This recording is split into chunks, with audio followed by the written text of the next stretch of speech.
This is Real News Media TV, coverage you can trust. Please like, share, subscribe, and hit the notification bell. Select all for daily news updates. Good morning, my Real News Media TV family. Thank you so much for tuning in this morning, and I'm wishing for everyone a wonderful and a productive day. And in the news this morning for January 27, 2023, businessman killed in Bogwalk. Detectives attached to the St. Catherine North Police Division are investigating the murder of a businessman in Knowles District, Bogwalk, St. Catherine on Thursday. He has been identified as Kerria Johnson, 49-year-old, of Charlie Mount housing scheme in the parish. Johnson was at the hardware he operated along the Knowles Main Road about 6 p.m. when he was reportedly pounced upon by a man who brandished a handgun and shot him in the upper body. His attacker reportedly escaped. The nearby Bogwalk police were summoned, and upon their arrival, Johnson was found lying in a pool of blood. Residents say Johnson recently started the business in the community. 2 men shot and killed, another injured at the St. James Bar. 2 men were shot and killed by armed men in Tucker, St. James on Thursday afternoon. The St. James police have not yet released their identities. Another man who was also shot and injured in the incident is being treated at hospital. It is reported that about 2 p.m., the men were at a car wash and a bar in the Tucker community when a motor vehicle drove up and the 2 men entered the establishment. The men reportedly brandished handguns and sprayed the area with bullets, shooting all 3 men. The gunmen then escaped in the waiting motor car, while the wounded men were rushed to the Cornwall Regional Hospital, where 2 of them were pronounced dead. 9 people have been murdered in the parish of St. James since the start of the year. Sprint Icon's attorney says look out for the expected and unexpected.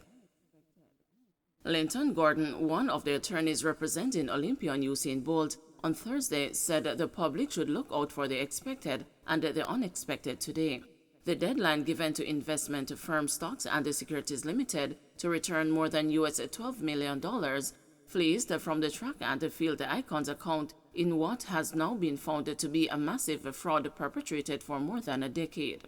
There is nothing to say at this stage given what is happening. Let it stay until the day, because we have some delicate things dealing with. We have met with persons and we are dealing with certain matters, Gordon told the news in a phone interview.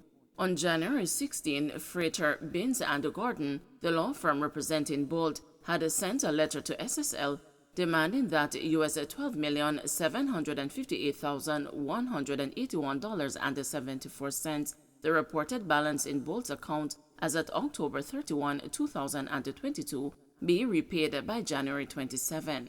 The attorneys also noted that only $12,000 remained in the account.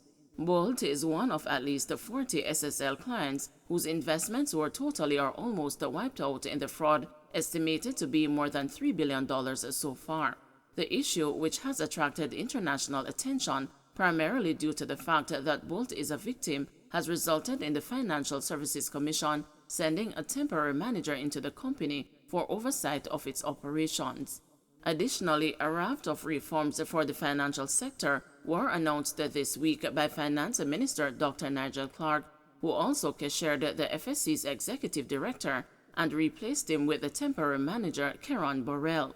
Clark also replaced the 4 members of the FSC board with senior BOJ executives Governor Richard Biles, who is now chairman, Wayne Robinson, Jade Lewis, and George Roper. Additionally, Clark told the country that the United States Federal Bureau of Investigation, as well as forensic auditors from overseas, will assist the local law enforcement agencies with a probe of the fraud. Late Wednesday, Clark disclosed that the FSC was successful in obtaining a court order blocking the directors of SSL from winding up the company and liquidating assets. According to Clark, the members of SSL had applied to the company's Office of Jamaica for a members' voluntary winding up of the firm on January 16, 2023.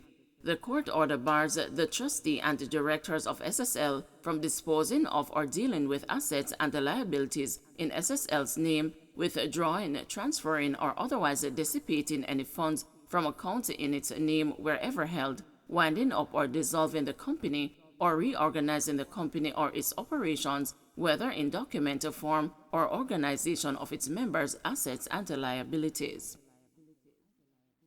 Suspects being held as security forces heighten operations in Manchester.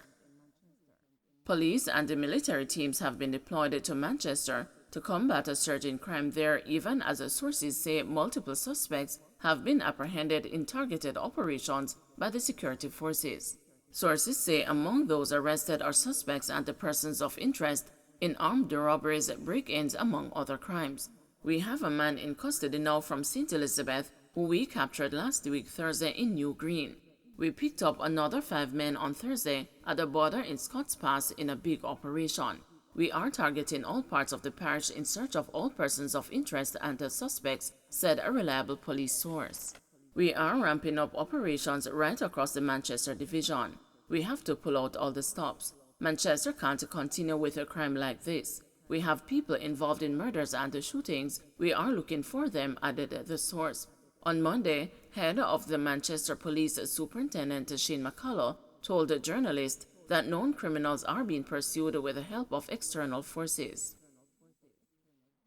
JTA says some new teachers have not been paid since September. The Jamaica Teachers Association is raising concern that some new teachers have not been paid since September. JTA President Alessandra Harrison, who declined to name the school that employs the affected teachers, said she is puzzled by the delay since all the relevant documents to facilitate payment have been transferred to the Ministry of Education. There are some teachers in a particular school. I have sent over the information to the ministry. From September, those new teachers have not been paid. What could be holding up, even if the documents are going on a snail's back to the ministry?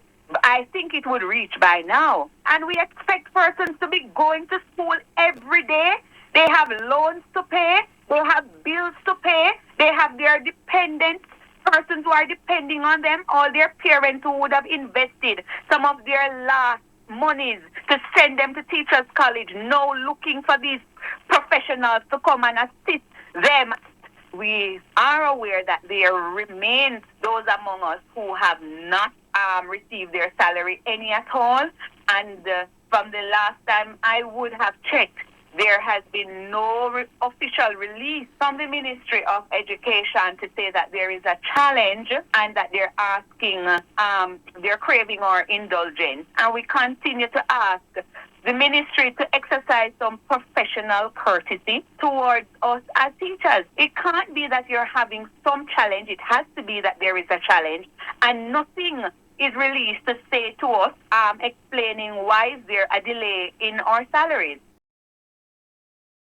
Don't forget to like, share, subscribe, and hit the notification bell. Select all for daily news updates.